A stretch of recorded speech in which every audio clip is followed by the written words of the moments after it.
क्या हर बार जब आपके बच्चे को सर्दी खांसी होती है तो आपके डॉक्टर भी आपको एंटीबायोटिक लिख के देते हैं?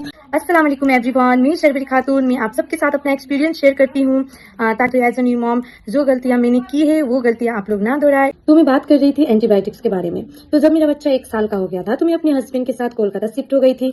वहाँ मेरे बच्चे को फिर से सर्दी खांसी लग गया था। तो वहाँ तो मैं नहीं थी, मुझे कुछ मालूम नहीं था कि वहाँ डॉक्टर कहाँ रहते हैं, अच्छे डॉक्टर वहाँ कहाँ मिलेंगे, पेडियाट्रिक्स मुझे कहाँ मिलेंगे, मुझे कुछ भी मालूम नहीं था। तो इन बाबू के पापा को किसी ने बताया कि वहाँ पर एक डॉक्टर है पास में ही और हम अपने बच्चे को वहीं दिखाते हैं। तो वो भी मेरे बच्चे को लेकर के उस डॉक्टर के पास चले गए और वो डॉक्टर ने मेरे बाबू को बहुत सारे एंटीबायोटिक दिए, क्योंकि जैसे 3 दिन का दिए थे पहले, 3 दिन में मेरे बाबू का सर्दी खांसी ठीक नहीं हुआ था, फिर बोले फिर 3 दिन देना पड़ेगा, फिर बोले फिर 5 दिन देना पड़ेगा, ऐसे कर करके वो एंटीबायोटिक लिखते गए। तो मुझे उस टाइम में मालूम नहीं था एंटीबायोटिक के बारे में कि एंटीबायोटिक बच्चे को उतना नहीं देना चाहिए। तो मैं उसे देती थी क्योंकि उसको सर्दी खांसी उसका ठीक ही नहीं हो रहा था, तो मैं उसे एंटीबायोटिक दिए जा रही थी।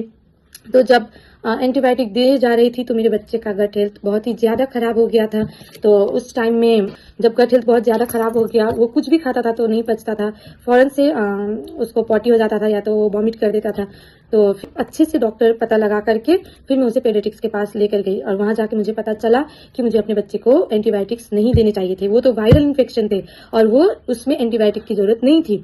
तो फिर मेरे बच्चे का गट हेल्थ बहुत ज़्यादा ख़राब हो गया था, जिसकी वजह से मेरे बच्चे को और मुझे बहुत ही ज़्यादा दिक्कत हुई 2 महीने तक, क्योंकि डॉक्टर ने मेरे बच्चे को बोला था कि 2 महीने तक बाबू को एकदम ही सादा खाना देना है, उसको मीट, फिश, अंडा, घी ये सब कुछ भी नहीं देना है। और मेरा बाबू पचा भी नहीं सक रहा था उस टाइम में, तो और उसकी वजह से मेरा बाबू का जो वजन था, वेट, वो बहुत ही ज़्यादा कम हो गया था। और लेकिन उस टाइम में डॉक्टर बोले थे मुझे कि अभी जब एक गट हेल्थ खराब है तो बाबू को आप दाल और मूढ़ी दीजिए, दाल, मूढ़ी और चूड़ा को भिगो करके और वही बच्चे को खिलाइए। उसके साथ साथ आप ये सादा दाल चावल और बस सादा चीज़ सब देना है, केले देना है और पपीता। तो मैं भी अपने बच्चे को यही सब देती थी और दही देती थी। तो तब जाके 2 महीने बाद मेरे बच्चे का गट हेल्थ में सुधार आया। तो उस 2 महीने में मेरे बच्चे ने बहुत सफ़र किया, क्योंकि उसे सबके साथ बैठ के खाने का मन करता था और अगर कोई भी कुछ खाते थे तो वो जाता था खाने पर, मुझे उसे रोकना पड़ता था। उस टाइम में मुझे बहुत ही ज़्यादा अफसोस होता था, मेरा दिल रो देता था मेरे बच्चे को ऐसा हालत देख के।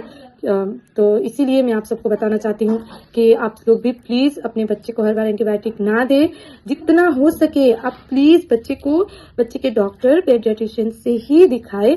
जब आप अपने बच्चे को पेडियाट्रिक से दिखाते हैं तो अगर आपके बच्चे को एंटीबायोटिक की ज़रूरत होती है तो आपके पेडियाट्रिक्स एंटीबायोटिक देते हैं, उससे बच्चे को उतना ज़्यादा इफेक्ट नहीं होता है। लेकिन अगर आप ऐसे किसी भी डॉक्टर से दिखा दीजिएगा, जनरल फिजिशियन से दिखा दीजिएगा, तो वो लोग जो एंटीबायोटिक देते हैं उससे बच्चे की गट हेल्थ बहुत ज़्यादा खराब हो जाते हैं। और मेरे बच्चे की हुई थी, इसलिए मैं नहीं चाहती कि किसी के भी बच्चे के साथ वैसा हो, इसलिए मैं आप लोगों को ये बात बता रही हूँ।